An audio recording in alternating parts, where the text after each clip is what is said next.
La Sociedad Española de Radiodifusión presenta... Ser... Aquí va la radio... Podcast. Siempre. Estás escuchando El Abierto de Hoy por Hoy. Cada día analizamos las noticias más relevantes de la actualidad, las claves políticas, económicas y sociales, con las voces de los protagonistas y los distintos puntos de vista de nuestros tertulianos. Tiempo para el análisis, tiempo para el abierto de este viernes. Terminamos esta primera semana del arranque de la temporada aquí en Hoy por Hoy con Cristina Monge. ¿Qué tal? Muy buenos días. Muy buenos días, Ángel. Nacho Corredor, ¿qué tal? Muy buenos días. Y José Miguel Contreras, ¿qué tal? Muy buenos días. Buenos días. Bienvenidos a los tres. Ya sé, os he escuchado algunos durante el verano, pero... empezamos temporada esta semana y vamos con toda la actualidad que sigue marcado por los mismos temas que han estado capitalizando las noticias esta primera semana, este arranque de curso también político, porque vamos a seguir hablando de financiación autonómica o de financiación singular, en algún caso, porque la agenda del día y la agenda del fin de semana está muy centrada en ello. Ya saben que Pedro Sánchez dijo esta semana que se iba a reunir con todos los presidentes autonómicos, también evidentemente los del Partido Popular, para hablar de financiación. Alberto Núñez Feijóo quiere exhibir una imagen de unidad con sus varones y por eso hoy está prevista esa reunión de todos los varones populares con el presidente del partido, Mariela Rubio. Hola de nuevo. Hola de nuevo, Ángel. Va a intentar coordinar con sus varones cuál va a ser la estrategia, pero de momento ya hay alguien que quiere marcar el perfil propio, Isabel Díaz Ayuso, que quiere marcar el tono más duro en la oposición a Pedro Sánchez, y por eso les propuso ayer al resto de presidentes autonómicos del Partido Popular que no aceptaran estas reuniones bilaterales con el presidente del gobierno, que le dieran plantón al presidente del gobierno, pero la mayoría de varones, Mariela, discrepan si quieren asistir a esas reuniones con Pedro Sánchez.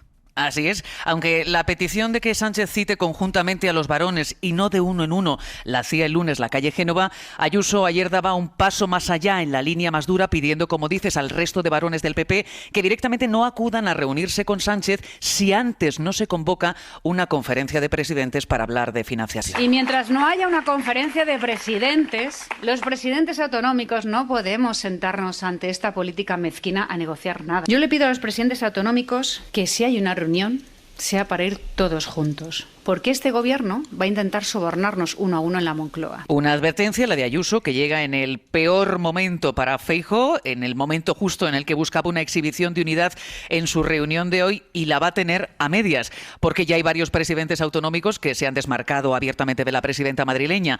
Aunque el foro para hablar de financiación, dicen, ha de ser siempre multilateral, acudiremos a la llamada de Sánchez para hablar de los asuntos de nuestras comunidades.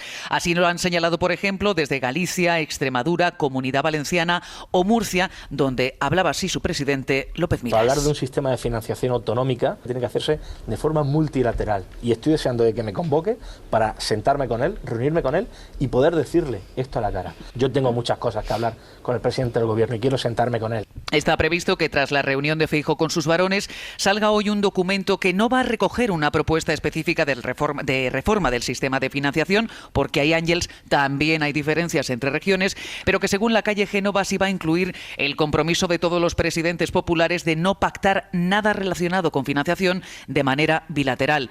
No obstante, la dirección del partido toma distancia de Ayuso y dice dar libertad a sus varones para acudir además a la Moncloa cuando Sánchez los cite. La reunión de hoy va a ser a las 11, va a ser a puerta cerrada, pero luego comparecerán Feijóo y el resto de presidentes del PP. Mariela, gracias. A vosotros. Reunión en el Partido Popular, varones socialistas con Alberto Núñez Feijóo, que quiere fijar esa postura común ante el tema de la financiación autonómica, esa discrepancia de Isabel Díaz Ayuso, que ya ha sido contestada por algún varón. Escuchábamos ahora al presidente de Murcia. Intenta, Cristina, el Partido Popular, esa postura común en materia de financiación, pero cuidado con no negociar la financiación con el gobierno, porque a lo mejor tu comunidad sale perdiendo. Claro, sí. Efectivamente, lo que se ha evidenciado estos días es que el Partido Popular no tiene una posición común, y eso yo creo que han empezado a intentarlo, ¿no? Pero no es fácil encontrar un modelo que satisfaga todas las necesidades y que aúne esas voluntades dentro de los varones del Partido Popular. Es muy curiosa la reacción de Ayuso estos días. Yo creo que tiene miedo a que les pueda convencer. porque cuando uno está muy seguro de sus posiciones, no tiene miedo a hablar con nadie, por mucho que represente una posición absolutamente contraria. Tú estás seguro de tu posición, pues los demás te pueden decir lo que quieras, ¿no? Sin embargo, cuando tú no estás tan seguro o tienes dudas, entonces es cuando llegan los temores o los titubeos a la hora de sentarte a hablar con alguien, porque efectivamente sabes que te pueden convencer. Y creo que eso le está pasando una mala jugada a Ayuso, ¿no? En cualquier caso, aquí se está dando una paradoja muy propia de lo que esto llamamos los estados complejos o la gobernanza multinivel, es decir, el hecho de que el Partido Socialista está gobernando en España, porque luego hay muchas comunidades autónomas gobernadas por el Partido Popular. Eso en muchas ocasiones es un problema para el Partido Socialista, porque quiere poner en marcha medidas políticas que luego las comunidades autónomas no se llevan a efecto. Sin embargo, en este momento puede ser una ventaja. Y es que efectivamente, a nivel de Estado, de política de Estado, el Partido Popular hace una oposición frontal a muchas cosas, ya esto de la financiación autonómica, de momento también, pero luego los presidentes o presidentas de comunidades autónomas del Partido Popular tienen que sentarse con el gobierno a negociar una financiación.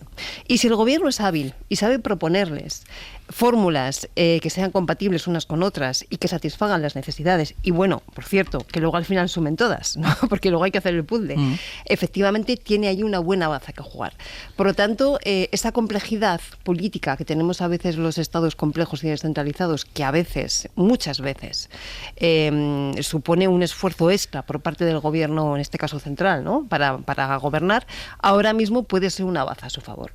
Claro, es que se agarra José Miguel el Partido Popular a que tiene que ser una negociación multilateral, que tiene que ser en la conferencia de presidentes. Pero es verdad, y voy a asumir esa palabra singular que tanto de aclarar cuando se habla de Cataluña, pero es verdad que cada comunidad autónoma tiene su singularidad. Bueno, eso es una evidencia, es así. Pues por supuesto que cada una tiene unas características y de hecho vamos a intentar, como siempre, que resulta muy difícil diferenciar hechos de opiniones. Un hecho absolutamente indiscutible es que hoy en día el modelo autonómico no tiene consenso en España. Hay muchas comunidades, prácticamente todas, que están en contra, algunos con datos objetivos de que realmente tienen un trato injusto respecto a otras y, por tanto, está pendiente la búsqueda de una solución que da la impresión de que nunca jamás será entre 17 comunidades a gusto de todos. Para eso, evidentemente, siempre hay un problema, y yo creo que lo planteaba muy bien Cristina, que es decir, cuánto hay para repartir y qué habilidad puede tener el gobierno para hacerlo. Y este es el punto en el que estamos. Este fin de semana se van a producir 2 reuniones en las que tanto el Partido Popular como el Partido Socialista van a intentar exhibir unidad, que ahora mismo es lo que se disputa casi este fin de semana. El Partido Popular parecía que tenía una ventaja, y es que tenía unidad en 2 cosas. Una, en que no tiene propuesta.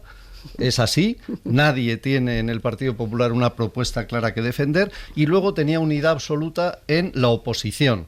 Y ahora resulta que tampoco hay unidad en la oposición, puesto que la aparición, como siempre, fulgurante y llamativa de Isabel Díaz Ayuso ha roto completamente el esquema que podía salir de fijar una posición contraria, aunque no constructiva. En el caso del Partido Socialista tendrá que hacerlo.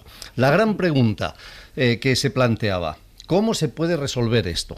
Yo creo que se olvida un factor muy importante que yo creo que es lo que le da tranquilidad al gobierno, y por eso vemos a un Pedro Sánchez seguro que se permite salir a decir en mitad de esta situación: aquí todo el mundo va a salir mucho mejor.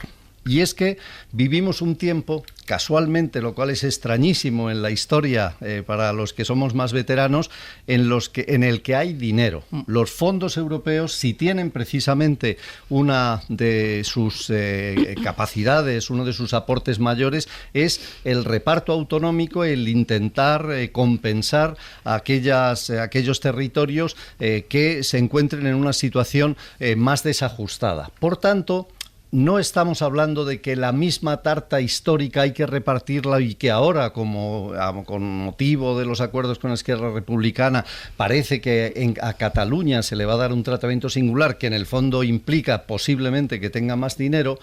Esto llevaría a pensar a todo el mundo: si la tarta es la misma, evidentemente yo voy a restar a menos. Claro. Pero olvidamos que hay mucho más dinero. Haya o no presupuestos, hay mucho más dinero, y efectivamente el problema por una vez va a ser repartir mayores cantidades. Por eso vemos a un Pedro Sánchez tranquilo diciendo que nadie se preocupe, que yo garantizo, prometo y aseguro, más o menos era la frase que venía a emplear, que todo el mundo va a salir mejor de lo que está. Claro, ante esa situación, quien plantea una oposición radical porque a mí me va a perjudicar y te dicen, pues venga usted que le va a beneficiar, dice, pues no voy.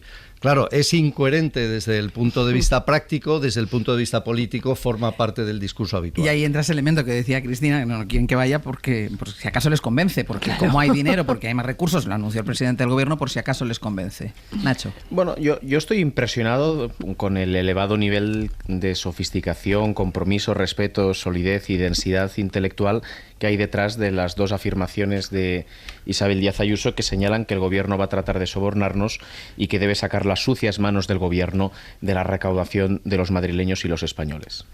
¿Esto qué es?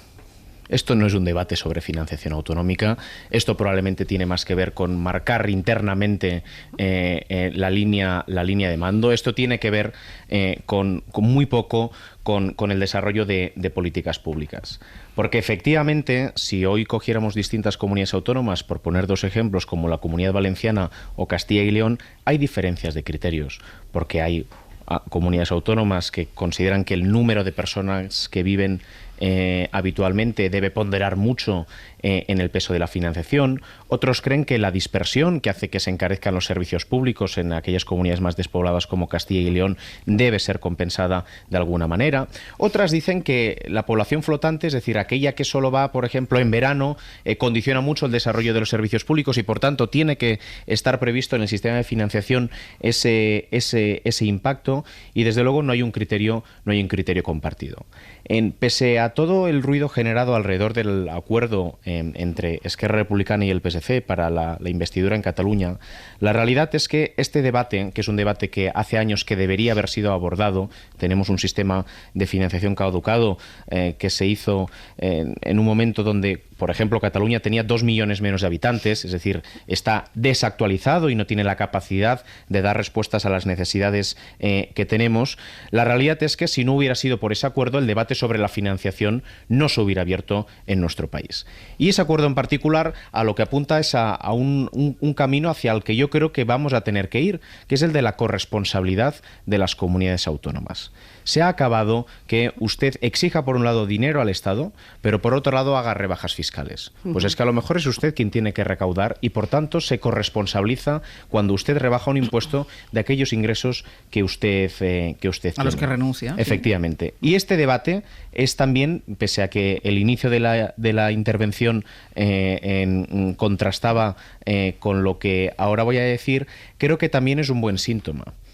Porque si cogemos perspectiva de la evolución del debate público de los últimos años, donde hablábamos de crisis institucionales, donde hablábamos de debates existencialistas identitarios, hoy estamos hablando de cómo las comunidades autónomas que tienen las competencias de educación y sanidad tienen más capacidad para poder desarrollar esas competencias. Y eso es la política. Esos son los debates de fondo que yo creo que tenemos que hay que abordar ahora, ¿no? Efectivamente, la corresponsabilidad fiscal, que acaba de explicar muy bien Nacho, eso es fundamental, y los famosos criterios de financiación. Y es que en esta mesa lo hemos dicho muchas veces, nos fuimos de vacaciones insistiendo en que este país tiene 17 singularidades, una por comunidad autónoma. Entonces, ¿cómo se articulan esos criterios? ¿Cómo se ponen en la balanza? ¿Cómo se asegura esa corresponsabilidad fiscal? Todo eso es el debate de fondo. Y eso es un debate, y es lo que a mí me da un poco más de miedo en ese sentido, es un debate que no va solamente de 2 años. Es decir, ahora estamos diciendo hay más recursos, y es verdad. Pero esos recursos tienen el tiempo acotado. Quedan 2 años de fondos europeos. ¿Qué pasa después, ¿no? ¿Qué ocurre cuando esos criterios, que sean los que hoy hay que acordar, sean los que sean, luego tengan que aplicarse en el 2028, en el 2029, cuando en el 2030, ya no haya esos fondos, cuando ya no existan esos recursos? Por lo tanto, yo creo que es importante que hoy centremos la discusión no solamente en números, que también, lógicamente, va a ser imprescindible y tiene que ser así, sino en los criterios sobre los que se apoyan esos gobiernos. Porque ese fue el debate de fondo fundamental y es el que dibuja el modelo territorial del Estado. Aquí en el el fondo no estamos hablando solamente de dinero, que ya de por sí es mucho. Estamos hablando del modelo de organización territorial del Estado. Ahí es nada. Justamente, por cierto, una de las asignaturas que la transición quedaron, no diré en suspenso, ni mucho menos, pero sí un poco en pausa, ¿no? Como el Estado de momento lo dejamos aquí, que es hasta donde podemos llegar en el acuerdo, y ya veremos a ver qué pasa. Bueno, pues 40 y tantos años después, efectivamente esto se está reabriendo ahora, y se reabre vía financiación autonómica, que es la manera más clara de reabrirla, pero en una discusión que no solamente es numérica, sino que es de criterios de fondo. Bueno, yo creo que es muy interesante este punto porque efectivamente lo que planteamos es si estamos en una situación coyuntural o estamos en una situación en la que se busca una solución estructural. Da la sensación, y esto es importante que lo sepamos, una solución estructural, perdón, esto sí que no es un hecho, es una opinión, no habrá nunca. Creo que es imposible que eso exista. Lo que sí se pueden es establecer criterios, efectivamente, que se expliquen, que se razonen, y luego, efectivamente, habrá unas elecciones en que la gente dirá, pues me parece bien, me parece mal, y esto forma parte de la política. Hay una situación coyuntural en la que ahora mismo, efectivamente, puede que haya dinero, con lo cual toda esta gran polémica que ahora vivimos a corto plazo realmente da la sensación de que puede que no tenga graves consecuencias políticas inmediatas, pero también entendamos que esta polémica es coyuntural porque viene condicionada sencillamente por el gobierno de Salvador Illa en Cataluña, por el acuerdo con Esquerra Republicana y porque el Partido Popular y la oposición se ha quedado sin discurso desde el momento en que España no se ha roto y porque se ha visto que efectivamente ya no hablamos de referéndum, ya no hablamos de independencia, ya no hablamos de que España se rompe y por tanto ¿de qué hablamos? De que ahora estamos discutiendo de dinero. Al final esta es la reflexión general que yo creo que todos los ciudadanos deberíamos hacer. ¿Qué preferimos? ¿Estar hablando de que va a haber un Estado secesionista, que hay una población y un conflicto civil en Cataluña, que el resto del Estado español está en una situación de tensión constante, o que estemos hablando de medidas económicas, de reparto de recursos en una situación en la que por suerte hay, digamos que una situación económica más acomodada y que tenemos la oportunidad efectivamente de plantear un debate a largo plazo intentando fijar modelo? No se va a hacer ahora porque estamos en plena discusión política y es verdad que al final el hecho de que Salvador Illa sea presidente, se haya consolidado lo que parecía imposible, un acuerdo con el independentismo para tener un presidente no independentista y un cambio completo de la situación de Cataluña, desvía el debate hacia el único sitio donde momentáneamente puede extenderse. Yo tengo la sensación de que esta es una polémica que seguramente dentro de un año no existirá, seguramente casi ni nos acordaremos, aunque sí existirá el problema, porque efectivamente es un problema estructural de cualquier Estado. Para solucionar el problema estructural y que tú dices que después sean los electores los que miren, esta es la propuesta que hace uno, habría que conocer cuál es la propuesta del Partido Popular. Eso suele ayudar, aunque no siempre resuelve, un poco. Siempre resuelve las elecciones porque no siempre tal, pero sería una idea. Sí, es un pequeño original, detalle, es un pequeño detalle. Un poco estrafalaria la idea, pero bueno, tomémosla como posible. Vamos a hacer una pausa y a la vuelta vamos con el Partido Socialista, porque este fin de semana también se tiene que aclarar la postura del Partido Socialista porque hay críticas dentro del propio Partido Socialista por el acuerdo entre el PSC y Esquerra Republicana de Cataluña, y esta vez no son solo los que habitualmente critican decisiones de Pedro Sánchez, sino que se suman otras federaciones. El Abierto. Ser Podcast. En El Abierto, Cristina Monge, Nacho Corredor y José Miguel Contreras, decíamos que si el Partido Popular va a reunir hoy a sus varones, el día del Partido Socialista, el día del PSOE, será mañana porque hay comité federal del partido y esa es la oportunidad que van a aprovechar los varones críticos con el pacto entre el PSC y Esquerra en Cataluña, puedan decirlo en voz alta, puedan decirlo en ese foro, en el foro del Comité Federal. Ana Fernández Vila, hola de nuevo.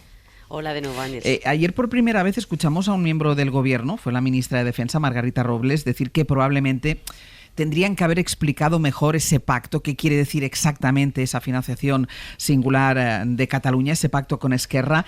¿Es consciente el presidente del gobierno y secretario general del partido que hay debate interno en su partido que no se ha solucionado porque todavía hay mucho recelo entre muchos varones. Sí, en Ferraz cuentan con que se dé mañana ese debate porque de hecho fue la propia dirección la que el pasado lunes emplazó a los críticos con el acuerdo con Esquerra a plantear sus dudas en el Comité Federal de mañana. Así que allí estarán los más críticos, los líderes de Castilla-La Mancha y Aragón, García Paje y Lambán, que esta vez no se van a ausentar como se han hecho otras veces, y también estarán otros líderes autonómicos que han hecho públicos sus recelos y sobre todo habían reclamado que se abriera este debate. Es el caso del extremeño Miguel Ángel Gallardo, que ayer avanzó que va a alzar la voz para defender a su región. Es lo que le enseñaron a hacer Ibarra y Fernández Vara, dijo ayer, cuando algo que se propone puede ser injusto. Esto es textual. Las federaciones de Asturias, Castilla y León o Andalucía también llegan a la cita de mañana con muchos recelos, aunque algunos se agarran a esa pedagogía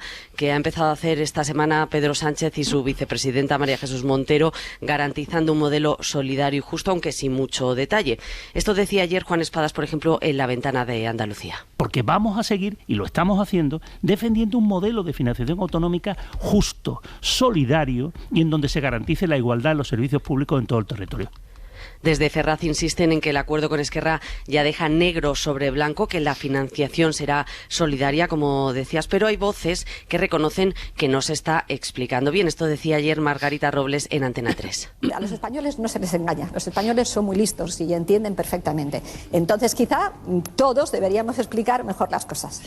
Mañana Pedro Sánchez tiene otra oportunidad y piensa entrar en el debate, eso nos dicen desde Ferraz. Será la primera vez que trate este asunto en persona con sus varones en un comité federal que además tiene el cometido de convocar oficialmente el 41 Congreso Federal para este otoño, un año antes de lo previsto, un congreso que desencadenará la renovación de buena parte de las federaciones autonómicas. Ana, gracias. A vosotros. De los varones críticos con la financiación singular para Cataluña, con el acuerdo con Esquerra, es el líder del Partido Socialista en Madrid, Juan Lobato, que estuvo ayer aquí en la SER, en La Ventana de Madrid. Roberto Torija, hola de nuevo. Hola, buenos días. Dos cosas que te dijo ayer Lobato en la conversación que mantuvisteis en La Ventana. Primero, dio a entender que no le gusta ese pacto con Esquerra.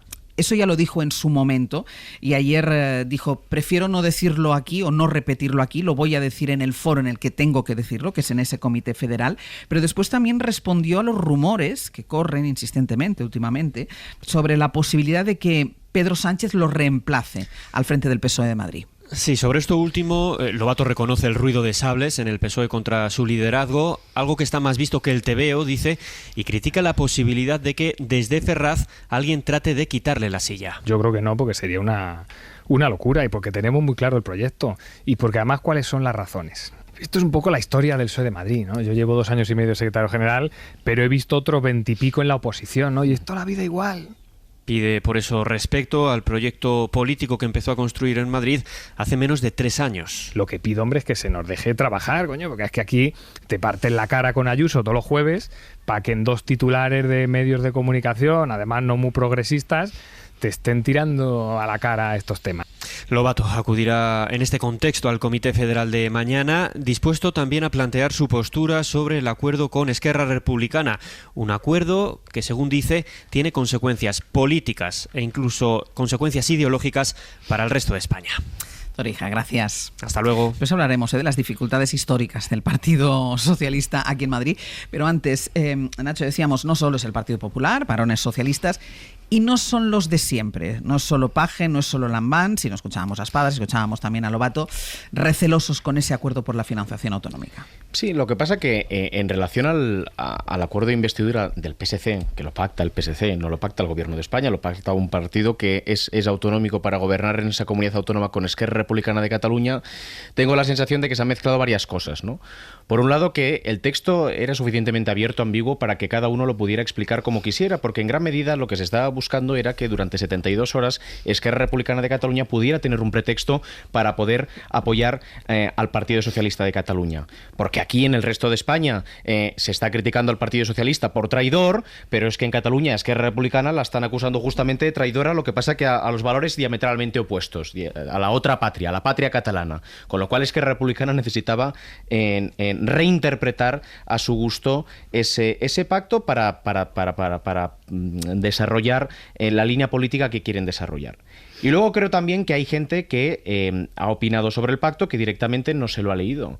Porque a mí una de las cosas que más me ha sorprendido, que no hayan sido destacadas en ningún momento, es que un pacto firmado por Esquerra Republicana de Cataluña, que en el año 2017 promovía la declaración unilateral de independencia, señala con toda rotundidad que la legitimidad constitucional es imprescindible en toda democracia y en cualquier Estado de Derecho. ¿Por qué no se ha hablado de esto y se ha hablado del otro? Hombre, porque lo otro genera pretextos justamente para autorreivindicarse a cada una de las partes. Yo creo, y en esto coincido al 100% con la vicepresidenta del Gobierno, con María Jesús Montero, que para opinar del pacto, uno, hay que leerlo, y dos, probablemente el pacto está suficientemente escrito de forma suficientemente abierta como para que se puedan hacer distintas interpretaciones. ¿Cuál es la realidad? Pues la realidad es que como la ley de financiación autonómica depende del Congreso de los Diputados, va a haber que poner de acuerdo a mucha gente. Esa es la realidad.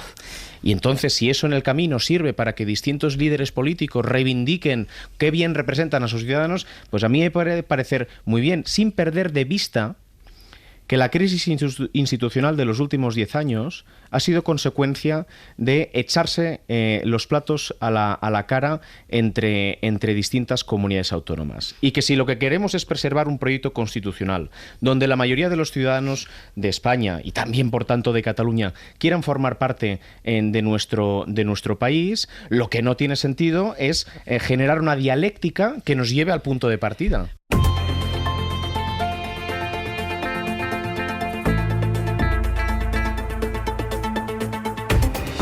En el abierto, Cristina Monge, Nacho Corredor y José Miguel Contreras estábamos hablando también del Comité Federal que se va a celebrar este fin de semana del Partido Socialista, con voces discrepantes también dentro del Partido Socialista entre sus varones por el acuerdo firmado en Cataluña con el tema de la financiación, voces que van más allá de las habituales. Escuchábamos hace un ratito también a Juan Lobato, el presidente, el secretario general del Partido Socialista aquí en Madrid, y Cristina decía una cosa, Nacho, decía, el texto del acuerdo entre el PSC y Esquerra es lo suficientemente ambiguo como que para cada uno venda lo que quiera. Pero claro, aquí el problema está en que es muy claro en la venta Esquerra Republicana de Cataluña y no es tan claro en la venta el Gobierno, el Partido Socialista. Yo cada vez sospecho más de cuando alguien dice que hemos hecho las cosas muy bien pero las hemos comunicado muy mal, ¿no? Los problemas de comunicación suelen ser problemas de estrategia política. Y digo problemas entre comillas, porque creo que aquí hay una estrategia política buscada. En efecto, yo invito a todo el mundo que no lo haya hecho todavía a leer el acuerdo, que es breve, se lee rápido y muy fácil, porque se ve muy claro lo que Nacho decía. Es un acuerdo lo suficientemente ambiguo, con las palabras lo suficientemente medidas como para que cada cual lo pueda vender a los suyos sin incordiar demasiado a los contrarios. Un poquito, pero no demasiado. Por lo tanto, es el típico acuerdo en el que se ha hecho un ejercicio de innovación en el lenguaje, digamos, ¿no? Y de equilibrios en el lenguaje para que esto pueda ser así. ¿Qué concreta? Yo diría que nada. Es decir, a mí mañana me dicen que esto se convierte finalmente en un cupo y creo que con arreglo al texto me lo puedo creer. A mí me dicen que esto no tiene nada que ver en un cupo y que sin embargo tiene un nuevo sistema de financiación que consiste en no sé qué criterios y con arreglo al texto también me lo puedo creer.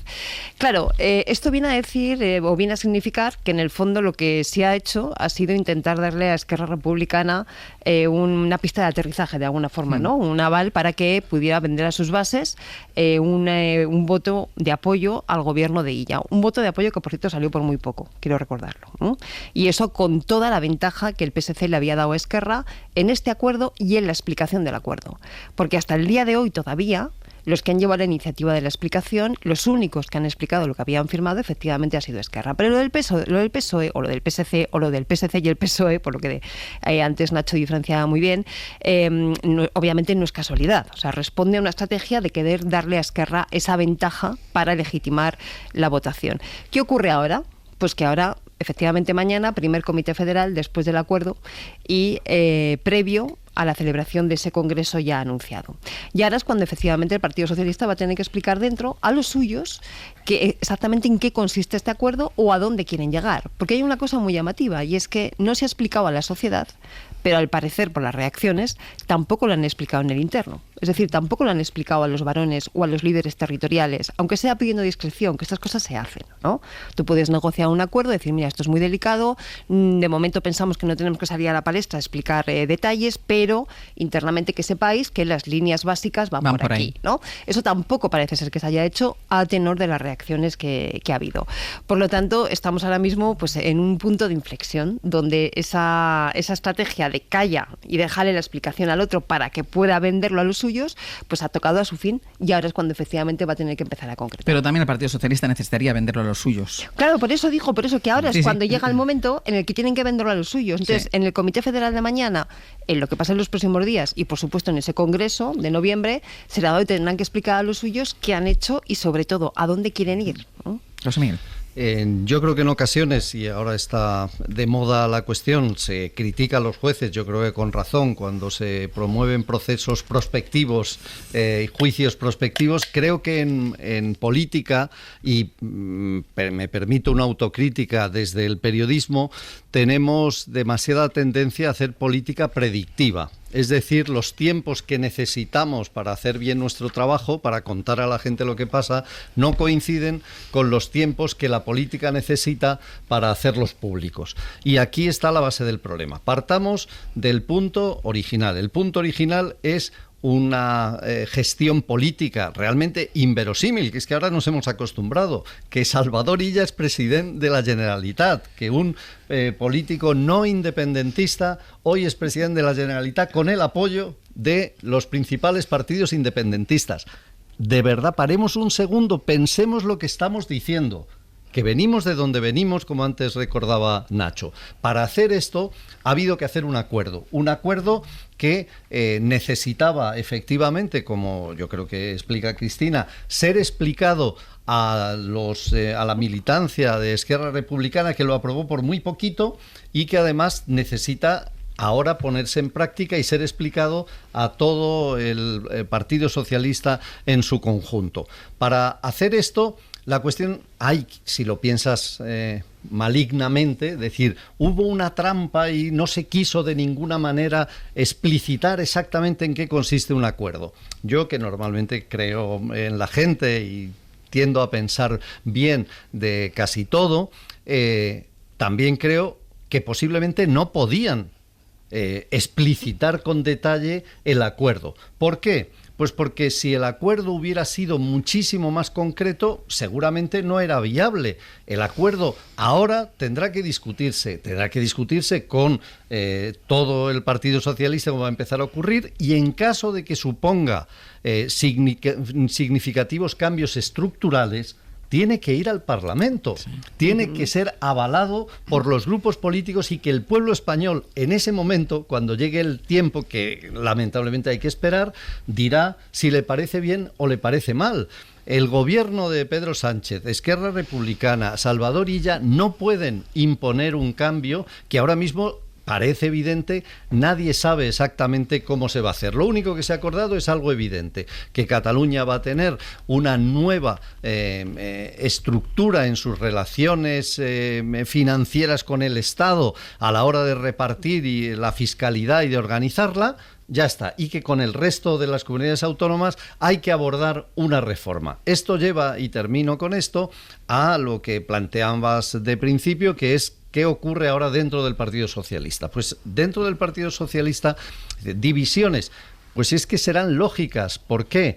No olvidemos de dónde venimos, del 28 de mayo, donde unas elecciones dieron un resultado que para el Partido Socialista no fueron muy buenos en términos autonómicos. Ahora mismo es mucho más fácil hacer política local, es decir, esto está inventado en todas partes, defender a tu familia en tu casa, que hacer una política del vecindario o que hacer una política de tu ciudad o de tu país o del mundo. Aquí hay un choque evidente entre los intereses particulares electorales que tiene que vender cada uno a su autonomía o a su ciudad, y luego una responsabilidad nacional como Estado y como país, que es: nos interesa la estabilidad política, nos interesa que no vuelva a resurgir el conflicto catalán. De ahí tiene que haber un equilibrio, difícil, que seguro que quedará unos más contentos y otros, pero no nos preocupemos, que esto acaba en un parlamento democrático y al final se decidirá mayoritariamente si está bien o está mal. Y mientras tanto hacemos polémicas predictivas, que de eso vivimos, por tanto tampoco quiero pasarme en criticarlas. Nacho. Al hilo de la intervención tanto racional como optimista de José Miguel, ¿no? La Constitución española, que es uno de los mejores artefactos políticos de nuestra historia, justamente lo fue y fue posible como consecuencia de su ambigüedad en muchos aspectos. Si hubiera sido más explícita en otros aspectos, no hubiera tenido los amplios consensos que tuvo. Y eso es lo que hace que algunos crean que eso es un punto de llegada y otros que crean que es un punto de partida. La realidad es que el acuerdo entre Esquerra Republicana y el PSC afirma que la legitimidad constitucional es fundamental en un Estado de Derecho, lo cual forma parte, por cierto, de los grandes logros de los que también habla Miguel, para coger perspectiva de dónde estamos. Porque la noticia política relevante, estructural, determinante, que va a tener consecuencias en nuestra estabilidad constitucional de los próximos años, más relevante, más favorable al orden constitucional que ha habido y más importante, en definitiva, para España, es la investidura de Salvador Illa. Eso es fáctico, eso es descriptivo, eso no es prospectivo, eso es una realidad. Es una realidad que por primera vez desde los años 80 no hay una mayoría nacionalista en el Parlamento de Cataluña. Es una realidad, fáctico. Y no hay que olvidar que en medio de toda la crisis institucional más grave de nuestra Constitución, con todo lo que tiene que ver con el procés, se exigía al nacionalismo, y oigan, hablen ustedes de financiación. Bueno, lo que no puede ocurrir tampoco es que cuando estamos en ese terreno que era deseable, se quiera expulsar el debate público. Porque entonces, ¿cuál es la alternativa? No se vayan, pero tampoco estén con nosotros. Pues ese es un país en el que yo tampoco creo. Y obviamente es normal, como pasa en el terreno de los presidentes autonómicos del Partido Popular, que cada uno tenga su visión de cómo debe articularse territorial y financiera y desde la perspectiva de la financiación autonómica nuestro país. Pero la realidad es que hay otros modelos, y no hace falta ir muy lejos, como el alemán, donde las comunidades autónomas tienen la capacidad, los Länders tienen la capacidad de recaudación. Y eso no rompe la unidad de la República Federal Alemana.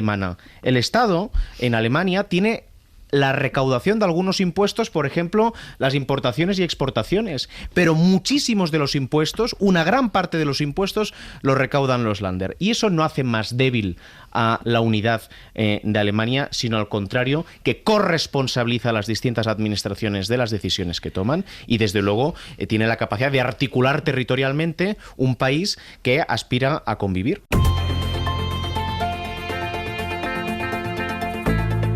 El Abierto. Ser Podcast. En El Abierto, Cristina Monge, Nacho Corredor y José Miguel Contreras. Iba a cambiar ya de asunto, pero a Cristina le ha quedado algo por decir sobre el tema de la financiación y no quiero yo que se vaya a casa con esta cosa. Qué bien, mil gracias. No, un apunte solamente, ¿no? Y es que hoy, 6, si no me equivoco, 6 de septiembre del 2024, la situación en Cataluña tiene absolutamente nada que ver con el 6 de septiembre del 2017. Yo creo que eso es obvio, evidente, no hay que argumentarlo, ¿no? Ahora bien, el reto estaba en arreglar el lío con Cataluña y en Cataluña y al mismo tiempo mejorar España. ¿Y cuál es el riesgo en estos momentos de este acuerdo y de todo lo que está pasando? Pues que efectivamente se arregle el lío en y con Cataluña, pero que al mismo tiempo no solamente no se mejore España, sino que se creen nuevas tensiones y nuevas fracturas. Ese es para mí ahora mismo el desafío político que hay encima de la mesa. Entonces, una cosa, el logro de una cosa, no tiene que empañar la necesidad de solucionar lo otro. Sobre todo en un momento en el que yo creo que el mejor que ha definido esta legislatura ha sido Ortúzar, cuando dijo aquello de que el gobierno necesita todos los votos todos los días. Porque efectivamente, si en estos momentos resulta que empieza a concretarse de una forma o de otra, en un sentido u en otro, ese acuerdo, y de repente Esquerra Republicana resulta que se siente traicionada, o tiene tensiones internas que le impiden avanzar en esa línea, ¿qué ocurre con su apoyo en el Congreso de los Diputados? ¿Qué va a ocurrir con la posición de Junts? Lo vamos a ver estas próximas semanas, estos próximos días, con el techo de gasto nuevamente, igual que lo vimos en julio. Por lo tanto, yo no sé qué van a hacer. No sé si van a mantener una posición u otra, y entiendo que las negociaciones estarán ahora mismo al máximo. Pero que tenemos que ser conscientes que la complejidad era no solamente llegar a un acuerdo en Cataluña y con Cataluña, sino que es que ese acuerdo además sirva para mejorar al conjunto conjunto de la situación en España. Entonces, yo creo que se ha hecho muy bien lo primero, ahora falta ver qué pasa con lo segundo. También ayudaría, Cristina, que desde la oposición se reconociera el esfuerzo. Por supuesto. O sea, sería mucho más fácil, y es verdad que se corre ese riesgo, sin ninguna duda, pero también ayudaría que desde la oposición se reconociera el cambio que ha habido en Cataluña del 17 a ahora, los esfuerzos que ha tenido que hacer y que ha tenido que hacer solo un partido. O un partido de coalición, sin ningún tipo de ayuda por parte de la oposición. Solo recordar que en esta política predictiva que se anuncia que va a ser difícil, hay una posibilidad de que salga bien. Es decir, que haya un acuerdo. Existe como posibilidad. Hay problemas, pero hay posibilidad de que se apruebe. Yo no prejuzgo que vaya a salir más, simplemente pongo la dificultad encima de la mesa, decir, ojo con esto. Totalmente. Mucha expectación había ayer por el primer discurso de la nueva presidenta del Consejo General del Poder Judicial y del Tribunal Supremo. 40 años después, una mujer está al frente de la cúpula judicial. Un discurso breve, pero que no pasó desapercibido. Pedro Jiménez, buenos días. ¿Qué tal, Ángeles? Buenos días. Porque pidió Isabel Perelló a los poderes del Estado que no den instrucciones a los jueces, que no se intente controlar desde la política al Poder Judicial. Y además, el fiscal general del Estado leyó en ese mismo acto la memoria anual de la Fiscalía. Sí, fue un discurso breve porque Isabel Perelló tuvo apenas 24 horas para prepararlo, ni siquiera llegó a eso. Nos contaban que acabó a las 4 de la mañana de perfilar ese discurso que escribió de puño y letra. Decíamos a las 8 que presidenta nueva, vida nueva, que empezamos de cero, pero el Poder Judicial mantiene el discurso. Isabel Perelló hizo una encendida defensa de la independencia y de la separación de poderes. Ningún poder del Estado puede dar indicaciones, instrucciones a los jueces y magistrados sobre cómo han de interpretar y aplicar el ordenamiento jurídico. De aquí la importancia de salvaguardar la independencia judicial frente a posibles injerencias externas. Su discurso, Ángeles, gustó, pero gustó más a la derecha judicial y política que a la izquierda. Más de uno nos decía en los famosos corrillos que echaba en falta que Perelló hubiera hecho también un llamamiento a la responsabilidad y a la imparcialidad de los jueces. Un poco de autocrítica, vaya. Y termino con la memoria de la Fiscalía, que es habitual conocerla también en el acto de apertura de tribunales. Alerta, Ángeles, del incremento de los delitos de odio, pero sobre todo del peligro juventud-redes sociales. La Fiscalía denuncia la voracidad legislativa del mundo analógico para proteger a los menores, pero dice que hay escasa regulación en el mundo digital donde se comparten datos personales y la intimidad de los propios chavales. Pedro, gracias. A vosotros un abrazo. Como era un día grande ayer en la apertura solemne del año judicial, primero porque después de más de 5 años hubo el desbloqueo para la renovación y después de 5 votaciones hubo desbloqueo para la presidencia del Poder Judicial, y después porque después de décadas una mujer finalmente se pone al frente de la cúpula de los jueces. Mandamos a la inauguración a merodear por ahí a Ángeles Caballero. Ángeles, ¿qué tal? Muy buenos días. Buenos días, qué alegría estar aquí. Cómo me gusta que pronuncies el verbo merodear, porque se me da un poquito bien. Claro, yo cuando veo ahí que no está muy claro, digo, vete a dar una vuelta a ver qué pasa. ¿Qué pasó en esa vuelta? Sí, si lo piensas, es un privilegio que te paguen por merodear, por pasearte, este tipo de cosas. Pero mira, a raíz de un día histórico como el de ayer, lo hemos pronunciado tantas veces y precisamente le daba un poco vueltas mientras paseaba, ¿no?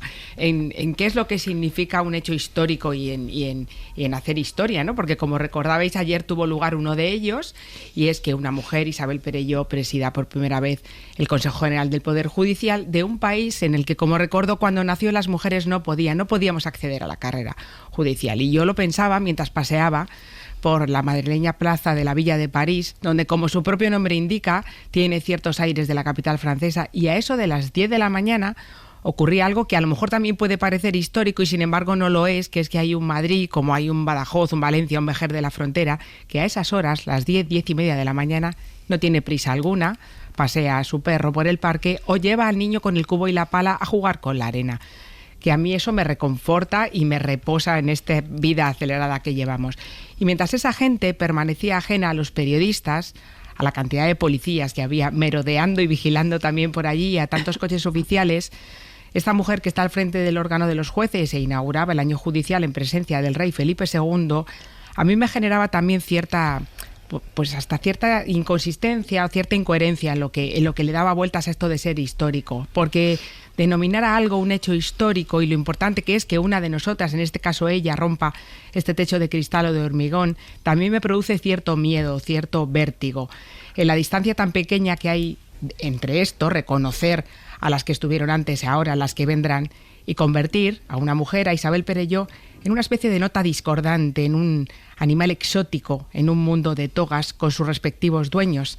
Pregunté a alguien del Consejo General del Poder Judicial sobre qué iba a pasar dentro y me dijo: lo importante es el foco en ella, porque es en ella en quien estarán todos los ojos pendientes. Porque es una mujer inesperada, porque nadie contaba con ella, me dijeron, y porque ha tenido menos tiempo que el resto para preparar su discurso. Y pensé, caray, otra vez estando todos pendientes de ella, de una mujer, en a ver qué dice, porque solo tuvo tiempo para escribir 4 folios, 4, que los dijo en 15 minutos. Y por cierto, que he visto por ahí, vaya sandalias con los dedos al aire, impropias de su cargo. Leía anoche mismo en redes sociales. Y pensé en todo lo que dijo y en quizá el poco caso que le hemos hecho a algunos de los párrafos de esos 4 folios, y lo habéis recordado también vosotros, en la cantidad de causas pendientes que hay en general, pero sobre todo después de más de 5 años de parón, en lo fundamental que resulta para cualquier democracia la separación de poderes. Lo dijo ella también, la importancia de la crítica, en lo impropio del insulto, que pienso que es válido tanto para su trabajo como para el de cualquiera, en la propia e imperiosa necesidad de formación de los jueces y las juezas de este país en el que cuando nació, recuerdo, las mujeres no podían acceder a carrera judicial, en un CGPJ donde apenas hay togas con dueñas, aunque nos quedemos con el hecho histórico una vez más, y en los dedos de sus pies al aire, que es otro asunto pendiente. Y yo no hablaría en negativo de la brevedad del discurso, porque creo que los discursos breves se agradecen. Se agradece muchísimo. Creo que los discursos largos están sobrevalorados. No, y además es mucho más difícil hacer un discurso breve que hacer un discurso de largas y más. Yo no pondría, a mí me parece bien los discursos de 15 minutos y de menos incluso. Perfecto. Lo importante es lo que dijo en el discurso, lo importante es el papel que pueda jugar Isabel Perelló al frente del Consejo General del Poder Judicial, y lo importante, entiendo, José Miguel, que sea un reseteo del Poder Judicial y también de la relación entre el Poder Judicial y el Poder Político. Bueno, 2 comentarios. Uno sobre el discurso. Como siempre, está luego sometido al filtrado de los diferentes medios. Hoy he leído, por ejemplo, algunos medios importantes titular que la nueva presidenta del Tribunal Supremo advertía al gobierno de que no se iba a admitir ninguna intromisión y que le pedía que de ninguna manera volviera a opinar. Como hemos oído, no ha dicho eso. Ha dicho que lo pide, y creo que lleva toda la razón en pedirlo, y es perfectamente justo que lo pida, que ningún poder del Estado, recordemos que hay un poder ejecutivo y hay un poder legislativo, que es donde están todos los partidos políticos. Por lo tanto, está pidiendo algo que es de justicia, lo cual es un término muy adecuado cuando estamos hablando del poder judicial, según el cual se le deje trabajar independientemente al poder judicial. Quizá podía haber invertido medio minuto más en también pedir al Poder Judicial que no intervenga en la política, porque recordamos que hace no mucho hemos visto a jueces con toga manifestarse con pancartas contra decisiones políticas que en absoluto tenían vinculación ninguno con su papel como juristas. Por tanto, yo creo que aquí se abre, y vamos ya a la segunda parte del comentario, efectivamente una nueva etapa de reseteo que significa un cambio histórico, más allá, que le doy una importancia desde luego extraordinaria al hecho de que por fin sea una mujer, y me parece que es algo más que una anécdota, la que presida el Poder Judicial en España. Normalmente el ruido, la polémica, nos hace seguramente perder perspectiva de lo que se está viviendo, y seguramente para una merodeadora, ¿no?, para alguien que se dedica a hacer paseos provechosos. Bueno, hay toda una tradición del tema. Julian Barnes en Metrolandia hablaba de los paseos callejeros estos, y tiene toda la tradición de los flaners franceses dedicados a sacar provecho a pasear, que es de lo que vive realmente Ángeles Caballero. Sin ánimo de crítica ninguna, ¿no? Eso de mirar la tele. Envidio su trabajo. Qué lista es Ángeles Caballero, que ha conseguido vivir de pasear. Perdón que me he metido yo mismo en un lío que arruino la escaleta. Volviendo un poco al tema, estamos en un periodo de reseteo en el que me parece que es políticamente de una importancia extraordinaria, y me voy al ámbito de la política, porque evidentemente el Poder Judicial es independiente, pero se nos olvida recordar siempre una cosa: todos los poderes del Estado emanan del pueblo. Los jueces son independientes para aplicar las leyes que aprueban los políticos, si no tiene que haber un conflicto, tiene que haber separación de poderes. Los políticos tienen que hacer las leyes y los jueces aplicarlas. Que no se nos olvide esto. Y aquí sí que se ha producido un cambio importantísimo en los últimos meses que refleja lo que no reflejaba el Estado español en, yo creo, que un defecto gravísimo y preocupante que iba contra la Constitución, y es que el Poder Judicial no emanaba del pueblo. El Poder Judicial en España emanaba única y exclusivamente del control político de la derecha en España y de los políticos conservadores que, bloqueando instituciones, han tenido alterada la voluntad mayoritaria del pueblo español, que apostó por políticas progresistas, no solo en los partidos, a todos los niveles, tanto en el Tribunal Constitucional como en el Consejo General del Poder Judicial, como en el Tribunal Supremo, y de repente en estos meses creo que sencillamente se cumple la Constitución, se cumple la democracia, se cumple que la voluntad mayoritaria de los ciudadanos está representada en el poder político y ahora está representada también en el Poder Judicial. En el último libro de Ziblatt y Levensky, estos famosos politólogos que publicaron Cómo mueren las democracias, ¿no? Y se hicieron muy famosos por ese libro, pues en el último que sacaron hace unos meses justamente hablan de esto, que explica José Miguel Contreras, ¿no? De cómo ese tipo de órganos, este tipo de instituciones que tienen que tener no solamente el reflejo del pueblo que emana de ahí, ¿no? El poder, sino también que tienen que responder a una serie de criterios democráticos, de repente, en el caso de Estados Unidos, hablan ellos, quedan secuestrados, en su caso, por el Partido Republicano, y acaban generando una posición absolutamente contraria a lo que las urnas han dicho, ¿no? Pero bueno, volviendo al tema del año judicial de ayer, ¿no? En lo que sí que coincide en todos los periódicos, José Miguel, es en una cosa, es en la foto, ¿no? En la foto de los 12, ¿no? Y de esos 12, solamente 2 son mujeres. 2 de 12. Con lo cual, enhorabuena Isabel Perelló por haber roto el techo de cristal. Es un antes y un después, pero anda que no queda recorrido, ¿eh? Porque 2 de 12. Entonces yo creo que tenemos que felicitarnos porque se haya roto ese techo, pero que el entusiasmo no nos haga olvidarnos de lo otro, ¿no? Efectivamente, el reseteo que la presidenta decía en su discurso, yo entiendo que ha querido hacer un ejercicio de intentar tejer complicidad con los suyos, ¿no? Pero tiene que ser un reseteo bidireccional. Claro. Porque aquí, efectivamente, se había pervertido no solamente el funcionamiento diario, sino incluso llegar a dudar cada vez más de a qué respondían los jueces, o por lo menos, mejor dicho, el gobierno y la cúpula de los jueces. Y eso se está reflejando en las encuestas.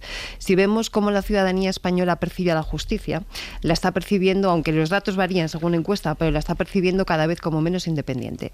Y eso se está viendo en las encuestas a lo largo de los años, sobre todo de los últimos años, y también en comparación con los países de nuestro entorno europeo. Es decir, hay una constatación empírica de cómo la ciudadanía está percibiendo en los últimos años, sobre todo, una justicia que es menos independiente y que, por lo tanto, no puede cumplirse la función que tiene asignada, ¿no? Yo creo que ese es el principal reto que tiene ahora mismo la presidenta. Nacho. Y donde probablemente haya un gran contraste entre la percepción del debate, el debate generalista y las altas instancias del ámbito jurídico, donde se percibe esa politización que acaba contaminando a la justicia ordinaria, que en su día a día está absolutamente alejada del poder político, ¿no? Hoy un juez instructor de los juzgados de Vilanova y la Geltrú no está condicionado por el alcalde de Vilanova y la Geltrú, ni por el presidente de la Diputación de Barcelona, claro, ni por el presidente de la Generalitat. No, decía Argelia Queralte, que es vocal del Consejo, una de las nuevas vocales del Consejo General del Poder Judicial esta semana en Agenda Pública, que el propio nombramiento de la nueva presidenta es una señal de cambio, ¿no?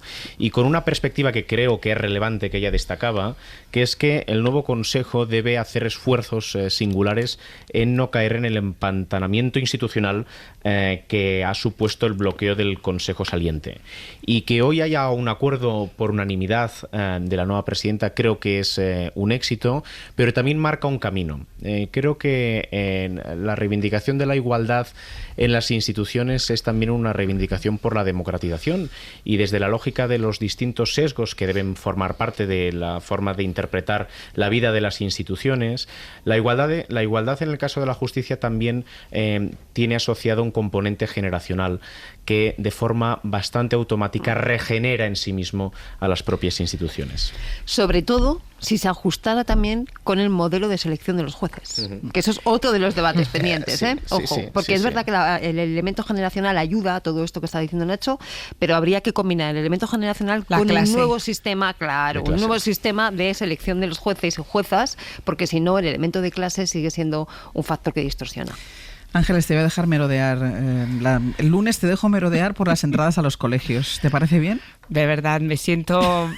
es que debería yo pagar por pasear en vez de que sea al revés, pero sí, ahí estaré paseando. Vale, pues aquí te esperamos el lunes. Muchas gracias, un beso. En el abierto, Cristina Monge, Nacho Corredor y José Miguel Contreras. Voy a salir un momentín al exterior porque ha sido noticia también el nombramiento del primer ministro en Francia. No se ha impuesto el consenso, sino que se ha impuesto el perfil de derechas de Emmanuel Macron, el presidente de la República nombrado primer ministro 2 meses después de las elecciones legislativas, y ha sorprendido mucho que su elección ha sido Michel Barnier, conservador, precisamente del partido que quedó en último lugar en las últimas elecciones legislativas. Francia, Lucía Riera, buenos días. ¿Qué tal? Buenos días.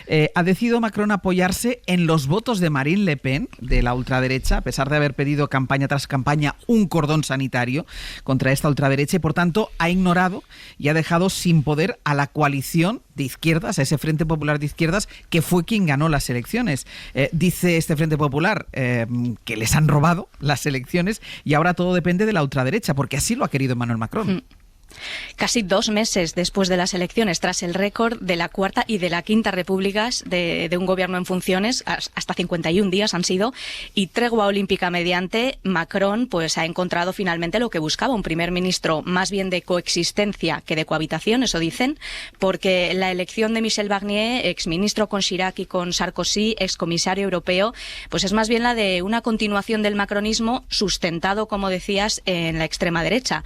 Y otra anomalía, esta más anecdótica, es que veíamos ayer en el relevo de poder en Matignon al jefe de gobierno francés más joven de la historia, Gabriel Attal, dando paso al más mayor de la historia.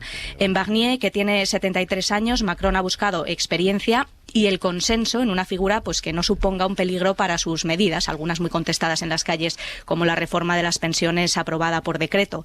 Un primer ministro de derechas del partido Los Republicanos, como nuestro Partido Popular, que no se esperaba después de la victoria del Frente Republicano para apartar a la extrema derecha del poder, para evitar que ganara de nuevo la ultraderecha, como había ocurrido en las elecciones europeas de junio, que llevaron a Macron a convocar estas legislativas anticipadas un mes después.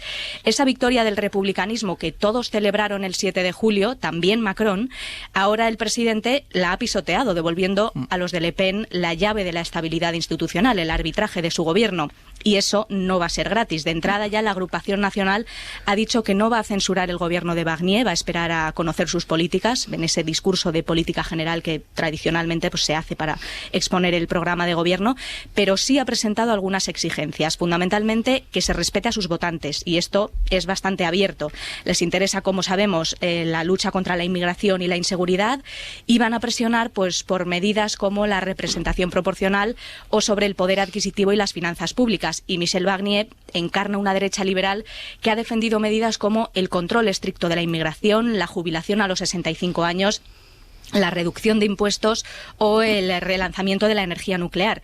Esto, como ya decías, el nuevo Popular, que fue el bloque que sacó más escaños en las legislativas, lo ha tomado como un robo de las elecciones, como una traición de Macron, que desde el principio descartó nombrar a la candidata de esta coalición de izquierdas, a Lucie Casté, en nombre de la estabilidad institucional, porque aseguraba que sería censurada por el resto de fuerzas, y la coalición izquierdista acusa a Macron de despreciar a los votantes que masivamente se movilizaron el 7 de julio. Esta mañana estaban sus líderes en todas las teles y las radios manteniendo esta misma reacción. Los de Mélenchon, el ala más radical, han llamado a la manifestación mañana y exigen la destitución del presidente de la República. Y con todo este ambiente de crispación, ahora a Barnier le queda lo más difícil por delante. Primero, elegir a sus ministros para conformar un gobierno que debe ser de coalición con otros partidos de derecha y del macronismo, si quiere conseguir su voto para aprobar textos. A esta nueva tarea ya se ha puesto esta mañana con consultas que va a empezar ahora a las 10:30 por los de su propio partido. Y luego, pues, negociar más aún. Macron, por algo fue el negociador del Brexit, negociar con una Asamblea Nacional poco abierta a cooperar y con un tiempo muy, muy limitado. En rojo en el calendario está el 1 de octubre, día que debe presentarse el presupuesto general del año próximo, porque de lo contrario la administración del país podría sufrir un bloqueo, pero además esperan en la mesa pues, una pila de asuntos dejados en suspenso desde la dimisión del gobierno de Attal el 16 de julio en materias de educación, sanidad, agricultura. Especialmente es urgente atajar problemas como la degradación de establecimientos escolares, la saturación de los hospitales o dar respuesta a las reivindicaciones del sector agrícola, que se ha movilizado mucho estos últimos meses. Asuntos para los que el propio Barnier reconocía ayer en el discurso que hará falta escuchar mucho y mucho respeto. Lucía, muchísimas gracias. Gracias, hasta luego. Esta es la situación, ¿eh? Ya vamos a ver qué pasa en los próximos días. Os pido muchísima brevedad, pero querías hablar tú del tema Barnier desde que has llegado, Nacho. Porque probablemente el escenario no es óptimo, pero no se puede alimentar el discurso de que se han robado unas elecciones. Ese debate me suena en lógica local también. Quien gana las elecciones tiene una posición preeminente que le tiene que hacer gobernar. Y probablemente se ha llegado a este escenario porque dentro del nuevo Frente Popular, la Francia insumisa ha sido intransigente. El punto óptimo que había para que liberales, ecologistas, socialistas y republicanos tuvieran un nuevo gobierno era el ex primer ministro Bernard Cazeneuve, que era la propuesta primera que hizo Macron, que desde la Francia insumisa se dijo que ni hablar, porque consideraron que el hecho de haber quedado primeros les daba el poder de poder imponer a un primer ministro. Y en el sistema constitucional francés lo relevante no es tener apoyos a favor, sino que no tengas una mayoría amplia de apoyos en contra. Y por eso se ha tomado esta decisión, que insisto, no es óptima, sabiendo que Barnier, por mucho que... Por cierto, mañana se pueden aprobar con este primer ministro, con socialistas y ecologistas, unos presupuestos si se quiere. Barnier es un tío que a los 14 años estaba colgando carteles del general de Gaulle, que es el mito fundacional de Francia. Es la persona que en nombre de todos los europeos ha negociado el Brexit. O sea, no es un puto facha que pasaba por ahí. No sé si queréis añadir algo más, No, pero forma parte de un partido republicano que se negó a formar parte del cordón sanitario, de ese frente de cordón sanitario, que ha sido el partido menos votado en las últimas legislativas. Y yo creo que esta decisión nos deja lecciones muy claras. Primero, la importancia de un buen diseño institucional. Lo que Macron ha hecho es perfectamente legal, de acuerdo a las normas francesas. Ahora bien, tiene mucho de perversión democrática que acabes dando el gobierno a un primer ministro cuando en las elecciones te ha dicho que la sociedad francesa en estos momentos ha girado a la izquierda. Pues con lo cual, la importancia... la importancia que le corresponde gobernar a él. No digo eso, digo la importancia de un buen diseño institucional. El sistema mayoritario francés a doble vuelta permite este tipo de cosas y el presidencialismo francés con sus características permite este tipo de cosas. Entonces, primera lección esa.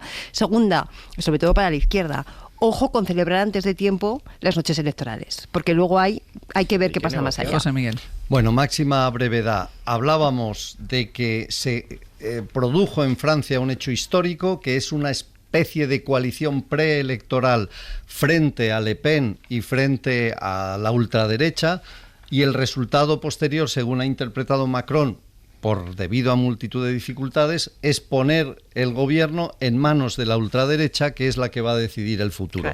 Este para mí es el titular. Es el titular, absolutamente. Os pedía brevedad porque vamos a estrenar hoy una sección y tengo que ver a ver cómo manejamos los tiempos. Los viernes va a cerrar El Abierto Idafe Martín. Idafe, ¿qué tal? Muy buenos días. Hola, buenos días, Ángeles. Con Idafe vamos a hacer un repaso todos los viernes, un poco, pues a lo que cuentan los medios, a cómo lo cuentan los medios, y vamos a arrancar, más que con lo que cuentan y cómo lo cuentan, Idafe, si te parece, ya que arranca el curso político, arrancaba también con los datos de audiencia de los periódicos digitales, y te ha llamado la atención lo que arrojan estos datos.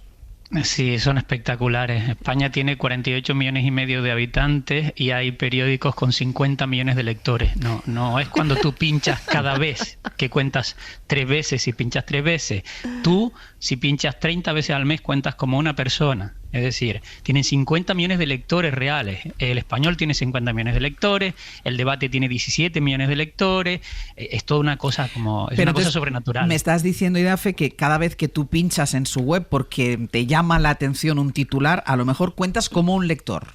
No, la OJD, que es la empresa que audita sus datos, en teoría están auditadísimos, la OJD cuenta usuarios únicos, ellos traducen por lector. Usuario único significa el individuo diferente, es decir, Tú, si entras 3 veces, es siempre la misma persona, por lo tanto solo cuenta una vez. Sí. Un individuo diferente que visita un sitio web en un periodo determinado que suele ser un mes, en el caso de los diarios digitales. Es decir, si yo entro 30 veces, solo cuenta una vez, porque soy una única persona, un único individuo. Por lo tanto, hay 50 millones de individuos que entraron alguna vez en julio a leer El Español. Y entonces, según estos datos, las audiencias suben mucho de todos estos diarios digitales. Sí, es una cosa un poco... Es espectacular. Debe haber 400 millones de españoles leyendo prensa. Por ejemplo, Guardian, el británico, que es el mayor, que presume, es dudoso, pero presume de tener 39 millones de lectores, pero puede ser porque tiene mucha audiencia en Estados Unidos.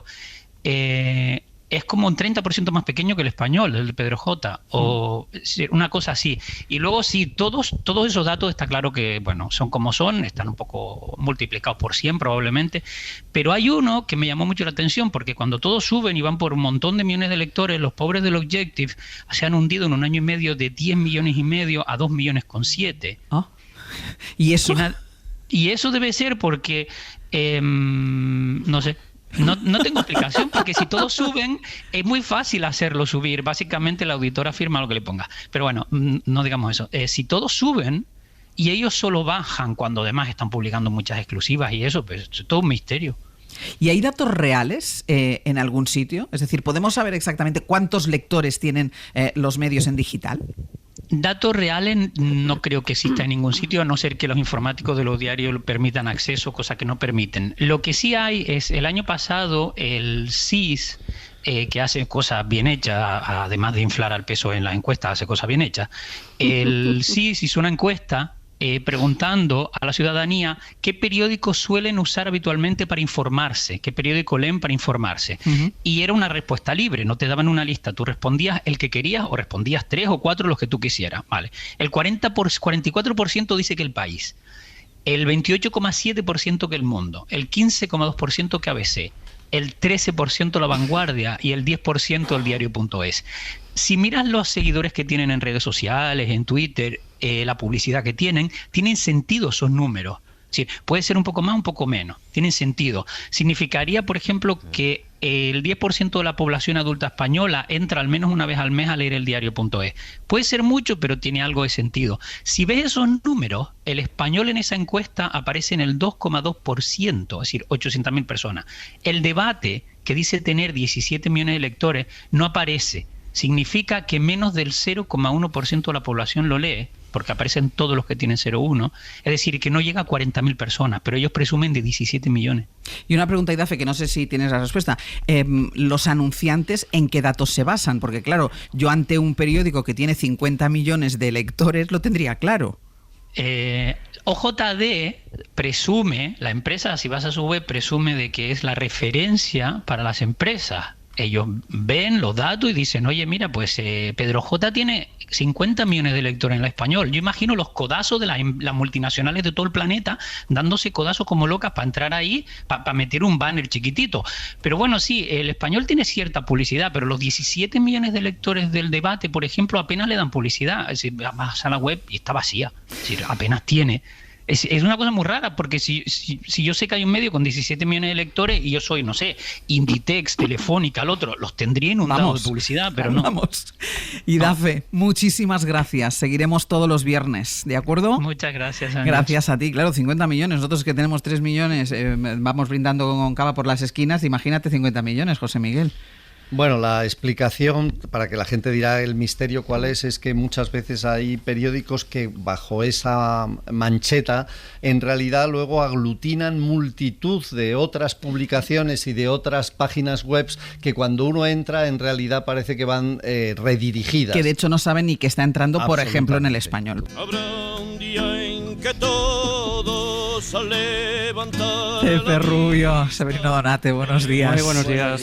Iba a decir, ¿seréis capaces en 1 minuto y medio de contar lo que tenemos en menos? Porque tiene que sonar la canción. Seguro. Pues bueno, Biblioteca se inaugura nueva temporada de la Biblioteca de Martínez Asensio y viene Ignacio Martínez de Pisón a contarnos su vida, porque publica Ropa de Casa, que son sus memorias en 6 barras. Y a los oyentes, como es la biblioteca abierta, que pueden donar libros, ya les digo que llamen desde ya al 900 100 800 y nos digan ese libro que les encantó cuento que deben estar en nuestra biblioteca. 900 y 800, y la canción que está sonando tiene que ver con la lectura de este libro. Porque es de la banda sonora. Claro, por eso mismo, que la gente no se piensa que nos hemos vuelto así. Nosotros vamos a terminar todos los días El Abierto, que también podríamos.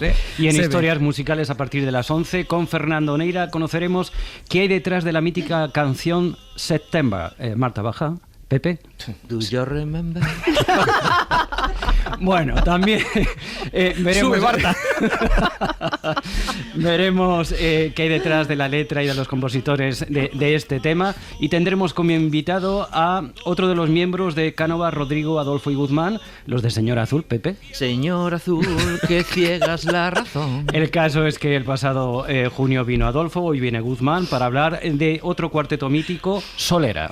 Pues todo esto, desde ahora y hasta las 12:20, Cristina Monge, Nacho Si Corredor. José Antonio Laborreta levantara la cabeza, no sé qué pensaría de este final. Pero bueno, vamos a dejarlo ahí. Interrumpiéndole para que Pepe Rubio cante, no Efectivamente, digo más. casi nada. Hasta la semana que viene. Para no perderte ningún episodio, síguenos en la aplicación o la web de la SER, Podium Podcast o tu plataforma de audio favorita.